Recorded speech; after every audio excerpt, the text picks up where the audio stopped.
মেথি দিয়ে কাতলা মাছের কালিয়া বানাবো। তার জন্য প্রথমেই এখানে কাতলা মাছের পিসগুলোকে খুব ভালো করে ধুয়ে নিয়েছি।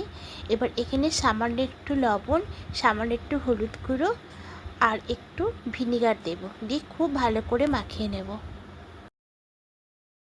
একটা বাটির মধ্যে কিছুটা হলুদ গুঁড়ো দিয়েছি, ধনিয়া গুঁড়ো দেব, লঙ্কার গুঁড়ো দেব, মিষ্টির জন্য গুড়ের বাতাসার গুঁড়ো দেব, আর কালারের জন্য কাশ্মীরি লঙ্কার গুঁড়ো দেব। সামান্য একটু জল দিয়ে খুব ভালো করে মিশিয়ে নেব। এদিকে কড়াইতে আগে থেকে সর্ষের তেল দিয়েছিলাম, তেলটা খুব ভালো করে গরম করে নিয়েছি। এবার মাছগুলো একে একে ছেড়ে দেব।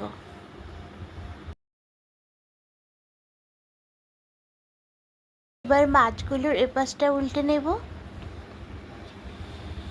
এপিঠ ওপিঠ দুপিঠ খুব লাল করে ভেজে নেব। দেখুন লাল করে ভাজা হয়ে গেছে। এবার মাছগুলোকে সব তুলে নেব। মাছগুলোকে তুলে নিয়েছি। এবার এই তেলের মধ্যে বেশ কিছুটা পেঁয়াজ কুচি দেব। এবার পেঁয়াজটাকেও লাল লাল করে একটু ভেজে নেব। মাছগুলো লাল লাল করে ভাজা হয়ে গেছে। এবার সব পেঁয়াজটা তুলে নেব, নিয়ে ঠান্ডা করে মিক্সিতে পেস্ট করে নেব। এবার এই তেলের মধ্যে 1 চামচ মতো মেথি ফোড়নে দেব।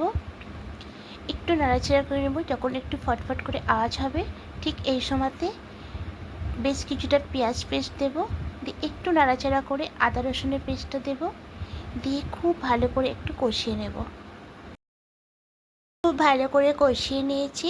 আদা রসুন পেঁয়াজের কাঁচা গন্ধটা চলে গেছে। এই সময়তে এখানে কিছুটা টমেটো কুচি দেব, দিয়ে একটু নাড়াচাড়া করে নেব। এখানে পরিমাণ মতো লবণটা অ্যাড করব, তাহলে খুব তাড়াতাড়ি টমেটো নরম হয়ে গলে যাবে।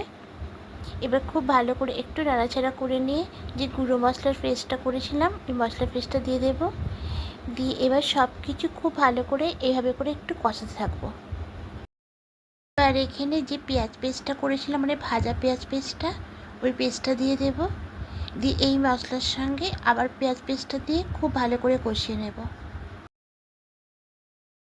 খুব ভালো করে কষিয়ে নিয়েছি। মশলা একদম শুকনো শুকনো হয়ে এসেছে।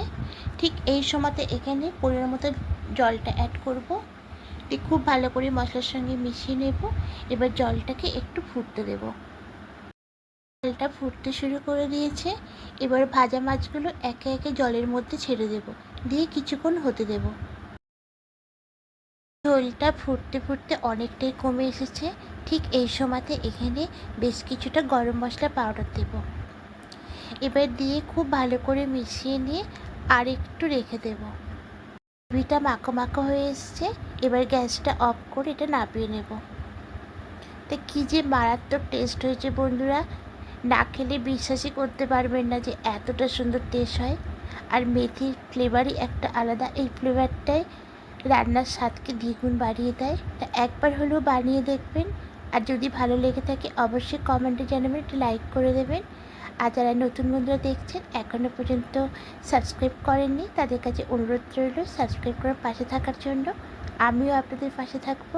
আবার কোনো রেসিপি নিয়ে চলে আসবো। আজকের মতো টাটা।